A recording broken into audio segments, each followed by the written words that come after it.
வெளியே வச்சிருங்க. தலைவருடைய கனவு லட்சியத்தை வென்றெடுப்போம்.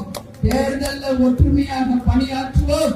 தேசிய முற்போக்கு திராவிட கழகம் மகத்தான வெற்றி பெறும் வரை உங்கள் யாருக்கும் ஓய்வில்லை என்ற உறுதிமொழியை நாம் இந்த நேரத்தில் எடுத்துக்கொள்வோம் என்று சொல்றேன். ஏன்னா அந்த தலைவர் நமக்காக என்ன சொல்லிட்டு போனார்?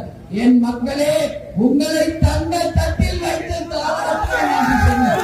ஒரே தலைவர் நமது கேப்டன் அவர்கள் தான். வீடு தேடி ரேஷன் பொருள் வரும். படிக்காத இளைஞர்களுக்கு வேலை வாய்ப்பு. அது மட்டும் இல்லை, மருத்துவமும் கல்வியையும் இலவசமாக கொடுப்போம் என்று சொன்னார். மக்களுக்காகவும் நமது கட்சிக்காகவும் நிச்சயமாக வருவோம், சந்திப்போம், மாபெரும் வெற்றி பெறுவோம் என்பதை இந்த நேரத்தில் உங்களுக்கு நான் சொல்ல பெருமைப்படுகிறேன். எனவே உங்கள் அனைவரையும் சந்தித்ததிலே மகிழ்ச்சி. மீண்டும் நான் சொல்ற, நல்லவர்கள் லட்சியம்